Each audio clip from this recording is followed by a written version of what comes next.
O Barão, a primeira pergunta que a gente fez à maior parte dos nossos entrevistados no sábado, quando a gente ainda estava tentando entender, né, o que estava acontecendo, quais eram as intenções dos Estados Unidos ali, qual seria o futuro do regime madurista e da Venezuela, era a Venezuela está em guerra?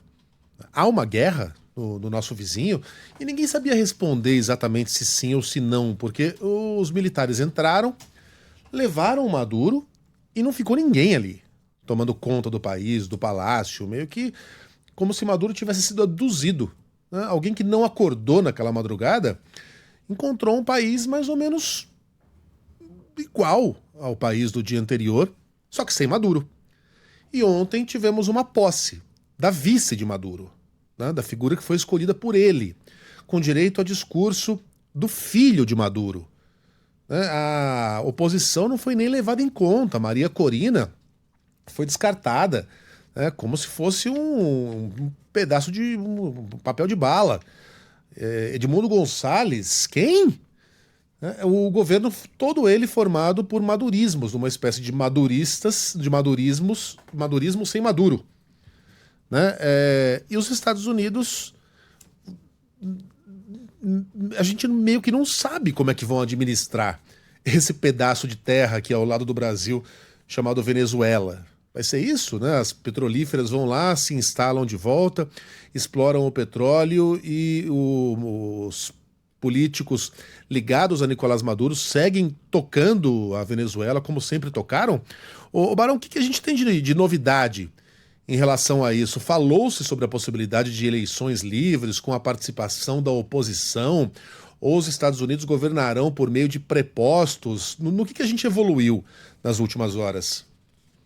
Aparentemente, Megali, os Estados Unidos têm apoiado a vice de Maduro, que agora é a presidente interina da Venezuela, né, a Delcy Rodrigues, se ela seguir a cartilha determinada pelo Trump. E o que diz a cartilha determinada pelo Trump? Ele quer ter acesso às petrolíferas que hoje estão em poder da Venezuela. E a Delcy, no último pronunciamento que fez, a nação da Venezuela, no domingo à noite, disse que estaria em acordo com os Estados Unidos, ou seja, tem nesse momento a Delcy Rodrigues o poder nas mãos e tem essa palavra, né, que teria interesse em apoiar os Estados Unidos ou receber o apoio dos Estados Unidos. Tem aquelas figuras aqui, Megali, que você conhece muito bem, que estudam o Donald Trump, que realmente merece estudos, né? E essas pessoas, o próprio Trump disse isso agora, né, que ele não quer guerra. Ele não quer uma guerra na Venezuela. O Trump não gosta de guerra, segundo esses estudiosos. Né? O Trump gosta de eventos televisivos, de um show, um espetáculo, mas pontual. Então, essa ação que a gente acompanhou das forças americanas, né, e convenhamos, bem sucedida do ponto de vista militar, é um show, foi um espetáculo. O Trump tratou exatamente como isso em todas as declarações.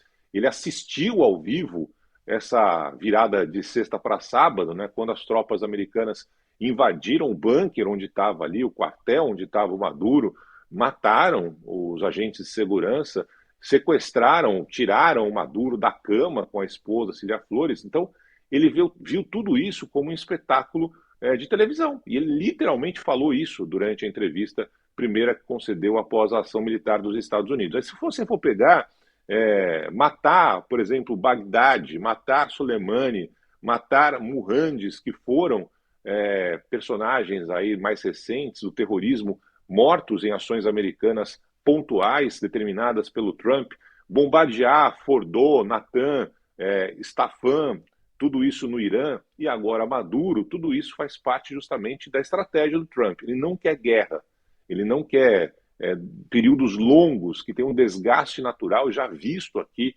em outras situações pelos Estados Unidos. Ele prefere realizar essas ações pontuais, extremamente midiáticas, conta com um poderio bélico absurdo e ele pode realizar esse tipo de situação. Então, aparentemente, Megali, se a vice-presidente da Venezuela atender as demandas aqui dos Estados Unidos, a presidente agora interina, a Delcy Rodrigues, ela vai continuar no poder.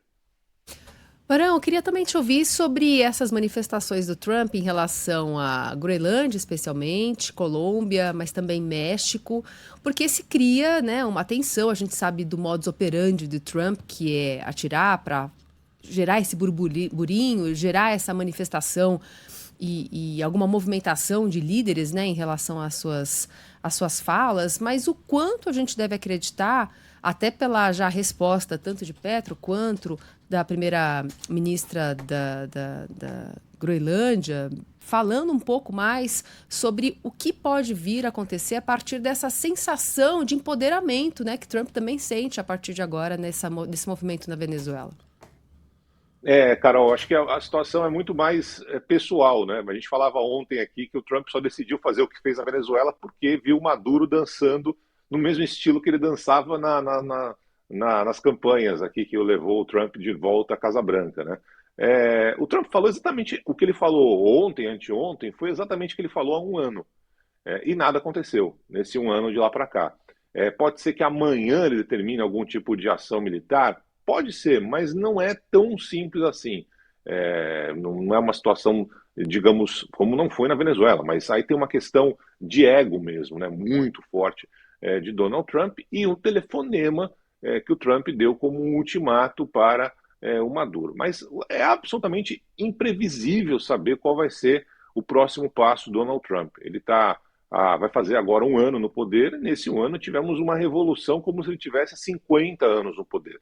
O Trump está todos os dias no noticiário, mais de uma vez, com diferentes assuntos. Então, não dá para prever, não dá para ter ideia se amanhã ele vai determinar uma ação. Mas, se for mantido esse modus operandi que a gente acompanhou ao longo desse último ano, ele vai voltar a fazer ameaça uma vez ou outra, vai voltar a falar uma vez ou outra, mas não vai realizar nenhuma ação.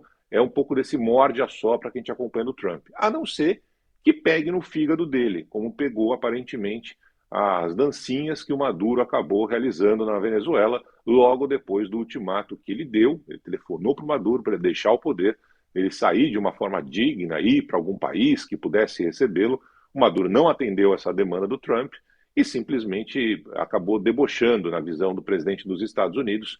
E aí ele terminou essa ação que a gente acompanhou no final de semana. O cara reprimiu, mandou atirar com bala de verdade, expulsou opositores, prendeu candidatos à presidência e se ferrou por causa de uma dancinha, né? O famoso tomou na cúmbia.